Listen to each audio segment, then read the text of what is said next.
بسم اللہ الرحمن الرحیم۔ السلام علیکم ناظرین اکرام، ایران میں دھماکوں کے بعد امریکہ کی باری آ گئی۔ امریکی ریاست کیلیفورنیا کے ساحل پر لنگر انداز بحری جنگی جہاز دھماکوں سے گونج اٹھا۔ جہاز میں زوردار دھماکوں سے کئی امریکی فوجی اہلکار شدید زخمی ہو گئے۔ دوسری جانب ایران نے ملک میں جاری دھماکوں کی سلسلہ وار چین کو اسرائیل اور امریکہ کی سازش قرار دے دیا۔ نیو یارک ٹائمز کے مطابق امریکی بحری جہاز پر ہونے والے دھماکے ممکنہ طور پر ایران کی طرف سے جوابی کارروائی ہو سکتے ہیں۔ ناظرین اکرام، پچھلے 3 ماہ سے ایران میں ملک کے حساس ترین مقامات پر دھماکوں اور آتش زدگی کے واقعات میں تیزی سے اضافہ ہوا ہے اور ایران کو اچھا خاصا نقصان پہنچا ہے۔ مغربی تہران میں دھماکوں کے نتیجے میں بجلی کا نظام تباہ ہو گیا۔ بیلسٹک میزائل کے کارخانے میں آتش زدگی، ایرانی دارالحکومت کے شمال میں ایک کلینک میں خوفناک دھماکہ اور ملک کے ایک اہم ترین جہاز رانی کے مراکز میں زبردست سیلاب آیا۔ یہ بظاہر الگ الگ واقعات ہیں جو حال ہی میں ایران میں پیش آئے۔ خاص طور پر فوجی، ایٹمی اور صنعتی مراکز پر حملوں کو حکومت نے چھپانے کی کوشش کی یا انہیں بدقسمتی سے ہونے والے حادثات کے طور پر بیان کیا گیا، لیکن جب 2 جولائی کو ہونے والے ایک دھماکے سے اصفہان میں جوہری تحقیقاتی مرکز کو مفلوج بنا دیا گیا تو تہران حکومت کو یہ تسلیم کرنا پڑا کہ اس کے جوہری افزودگی کے پروگرام کو نشانہ بنایا گیا ہے جو سبوتاژ عمل کا حصہ ہے۔ ماہرین کے مطابق اس اعتراف نے واقعات کے سارے سلسلے پر سوالیہ نشان لگا دیا ہے۔ ان کا کہنا ہے کہ ابتدا میں جو علیحدہ واقعات کا سلسلہ نظر آ رہا تھا وہ در حقیقت اب سائبر اور نفسیاتی جنگ کی مربوط مہم کا حصہ دکھائی دیتا ہے۔ ماہرین کے نزدیک اصل سوالات یہ تھے کہ یہ مہم کتنی اثر انگیز رہی ہے، اس کے پیچھے کون ہے اور ایرانی حکومت اس کا کیا جواب دے گی۔ عرب نیوز کے مطابق foundation for defence of democracy سے وابستہ سینئر مشیر ایلو ہینونن نے کہا ہے کہ جو بھی نیتنز تخریب کاری کا ذمہ دار ہے اس نے ایران کو واضح پیغام پہنچا دیا ہے۔ انہوں نے مزید کہا کہ یہ حملہ ورکشاپس کے ڈیزائن اور ان کے بارے میں تفصیلی معلومات کے بغیر ممکن نہیں ہے۔ یہ حملہ ایران کے جوہری اور میزائل پروگراموں کے لیے ایک سخت پیغام ہے اور یہ کہ ان کے آپریشن اور اہداف اب خفیہ نہیں رہے۔ ہینونن نے کہا جو بھی اس کا ذمہ دار تھا وہ صرف اسی پر اکتفا نہیں کرے گا۔ انہوں نے کہا یہ جدید ترین سینئر فیوجز کے اسمبلی پلانٹ کو نشانہ بنانا صرف ایک انتباہی عمل ہو سکتا ہے۔ اگرچہ ابھی ناتنز میں ہونے والے دھماکے کے نتیجے میں ہونے والے نقصانات کی تفصیلات سامنے نہیں آ سکیں، تاہم ماہرین کے مطابق اس سے ایران کا جوہری پروگرام 2 سال پیچھے چلا گیا ہے۔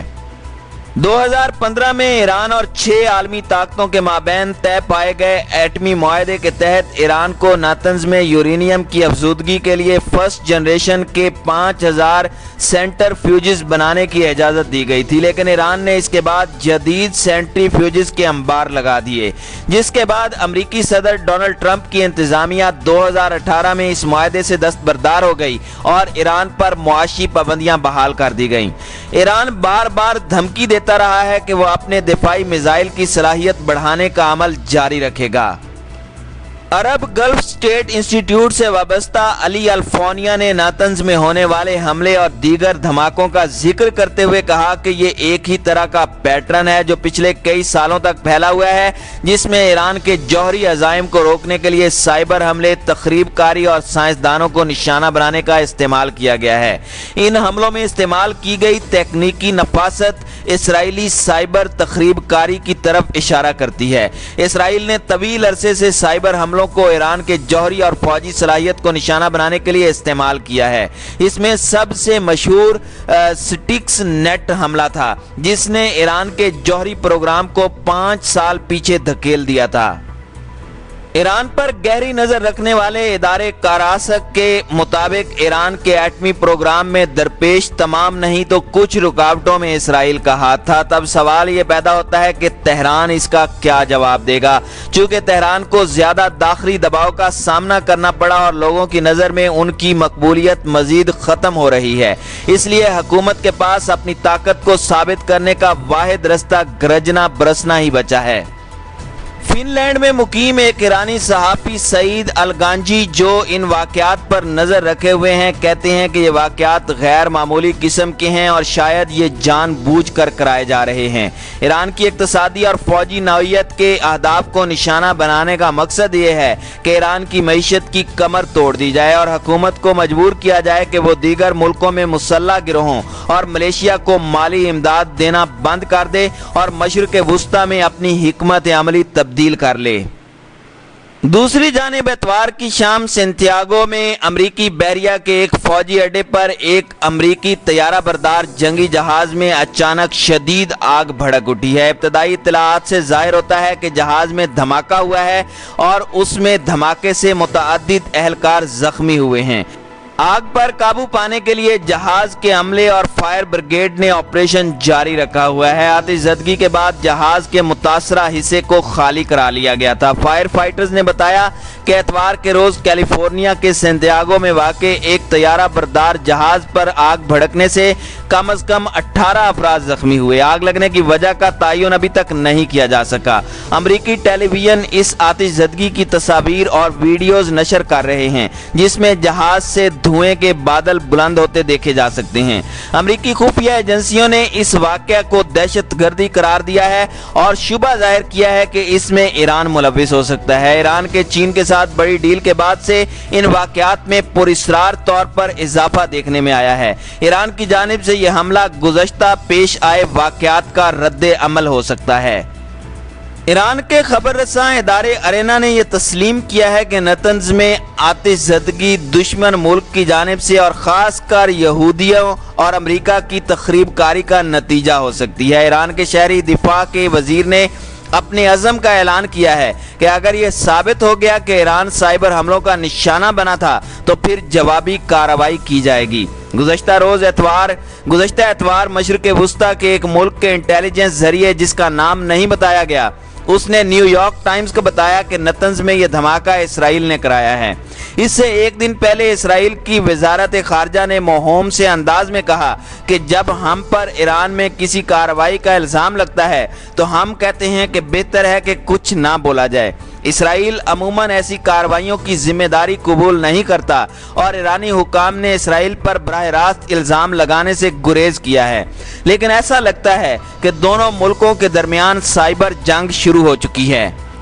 امریکی اخبار نیو یارک ٹائمز نے جمعہ 10 جولائی کو اپنے ایک مفصل مضمون میں اس حملے کو اسرائیل اور امریکہ کی مشترکہ حکمت عملی کا نتیجہ قرار دیا تھا۔ اخبار کے مطابق اسرائیل اور امریکہ کی اس حکمت عملی میں ایران کے ساتھ براہ راست جنگ سے گریز کرتے ہوئے خفیہ حملوں کا طریقہ اختیار کیا جا رہا ہے۔ نیو یارک ٹائمز نے لکھا کہ امریکی وزیر خارجہ مائک پومپیو نے پوچھے جانے پر بھی نتنز واقعہ پر کوئی تبصرہ نہیں کیا، حالانکہ وہ ایران کے خلاف بات کرنے کا کوئی موقع ہاتھ سے نہیں جانے دیتے۔ علاوہ ازیں مائک پومپیو کے اسرائیلی خفیہ ادارے موساد کے ڈائریکٹر یوسی کوہن کے ساتھ قریبی مراسم ہیں۔ کوہن ہی کی قیادت میں ایک دہائی قبل نتنز میں اسرائیل خفیہ ادارے موساد نے سائبر حملے کے ذریعے قریباً 1000 سینٹی فیوجز تباہ کر دیے تھے۔ 2018 میں موساد ہی کے ایک آپریشن کے دوران ایران سے جوہری ہتھیاروں کے منصوبے سے متعلق دستاویزات حاصل کر لی گئی تھیں۔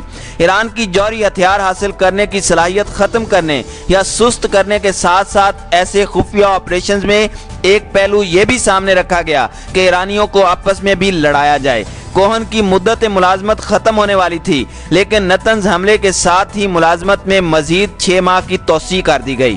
اس رپورٹ میں ماہرین نے تاہم خبردار بھی کیا کہ جنرل قاسم سلیمانی کی طرح انقلابی گارڈز کے دیگر اہم افسران اور ایرانی ایٹمی تنصیبات کو نشانہ بنانے کی حکمت عملی کے مختصر مدتی فوائد تو ہوں گے، لیکن طویل مدتی نقصان یہ بھی ہوگا کہ ایران آئندہ اپنے جوہری ارادے مزید خفیہ طور پر پورا کرنے کی کوشش کرے گا۔ نیو یارک ٹائمز نے ایران اور چین کے درمیان طے پانے والے 25 سالوں پر محیط تعاون کی یادداشت کی جانب اشارہ کرتے ہوئے مزید لکھا کہ ایران چین جامع تعاون کا 25 سالہ پروگرام ایران کے خلاف اختیار کردہ ڈونلڈ ٹرمپ کی پالیسی کے لیے شدید دھچکے کی حیثیت رکھتا ہے۔ اس امریکی اخبار نے یہ دعویٰ کرتے ہوئے لکھا کہ ایران چین جامع تعاون کے 25 سالہ پروگرام کا 18 صفحوں پر مشتمل خفیہ مسودہ اس کے پاس موجود موجود ہے، اور یہ بھی لکھا کہ ایران اور چین نے 25 سال کے لیے معاشی اور سیکیورٹی کے وسیع تعاون پر مبنی معاہدے کا مسودہ تیار کر لیا ہے، جو توانائی اور دوسرے شعبوں کے اندر ہونے والے سینکڑوں کروڑ ڈالرز کی چینی سرمایہ کاری کے لیے زمینہ فراہم کرنے کو تیار ہے۔ امریکی اخبار نے یہ بھی لکھا کہ یہ پروگرام اپنی وسیع سرمایہ کاری کے ذریعے ایران کو تنہا کرنے کے ڈونلڈ ٹرمپ کے منصوبے کو شدید کمزور بنا رہا ہے۔